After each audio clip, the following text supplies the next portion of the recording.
Hello everyone, আসসালামু আলাইকুম। কেমন আছেন সবাই? আশা করছি ভালো আছেন। আজকে আমি আপনাদেরকে আমাদের সবজি বাগানটা ঘুরে দেখাবো। তো লেটস স্টার্ট। তো প্রথমেই আমি এখানে আমাদের ঢেঁড়স গাছগুলো দেখাচ্ছি।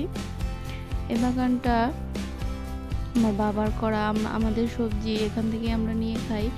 এরপর এখানে রয়েছে আপনার বিভিন্ন ধরনের শাক, কলমি শাক, পুঁই শাক, সাইডে রয়েছে ঢেঁড়স গাছ। আর প্রথমে যে ফুলগুলো দেখালাম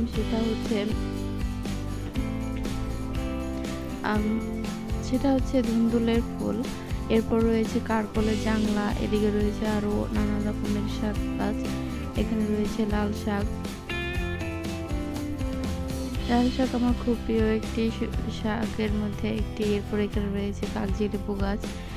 গাছে কিন্তু অনেক লেবু ধরেছে, থোকা থোকা লেবু। এরপর এটা হচ্ছে আমাদের কারকল গাছের এবং ধুন্দুল গাছের জাংলা দুটো। এক জাংলাতে দুই পাশে দুটো গাছ লাগানো হয়েছে। এরপর এখানে রয়েছে ডাঁটা শাক। এই বর্ষার সিজনে কিন্তু ডাঁটা শাকটা খেতে ভালোই লাগে। এটা হচ্ছে আমাদের বাড়ির বাগান, ফলের বাগান। প্রথমে রয়েছে ফজলি আম গাছ, এরপর পেঁপে গাছ, এখানে রয়েছে ডাব গাছ এবং এটা হলো জাম্বুরা গাছ। এটা হচ্ছে বড়ই গাছ, এটা হচ্ছে পেঁপে গাছ। আর এই যে এটা হচ্ছে মালটা গাছ। মালটা গাছে কিন্তু মালটা ধরছে, মানে এখনো কাঁচা পাকে নাই, অনেকগুলো ধরছে। এরপর এটা হচ্ছে দেশি পেয়ারা গাছ। এটা হচ্ছে ড্রাগন গাছ। এটা আমরা ড্রাগনের বীজ থেকে মানে চারা গজিয়েছে, এখানে অনেকগুলো হয়েছে। এরপর এটা রয়েছে ডাব গাছ, এখানে ড্রাগন গাছ রয়েছে অনেকগুলো। এগুলো আমার ভাই চাষ করেছে। এটা হচ্ছে বেল গাছ। বেল গাছে কিন্তু প্রচুর বেল ধরেছে, ক্যামেরার কারণে দেখাতে পারলাম না। এরপর রয়েছে তেঁতুল গাছ এবং সর্বশেষ রয়েছে এখানে এটা হচ্ছে দারচিনি গাছ। দেখতে পাতাগুলো তেজপাতা হলো, কিন্তু এটা দারচিনি। এরপর এখানে রয়েছে আম্রপালি আম গাছ, এটা দেশীয় আম গাছ।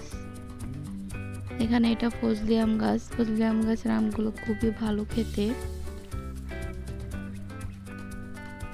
আমাদের বাড়ির চারপাশে এবং বাড়ির পুরো এরিয়া জুড়ে শুধু ফল গাছ আর ফল গাছ।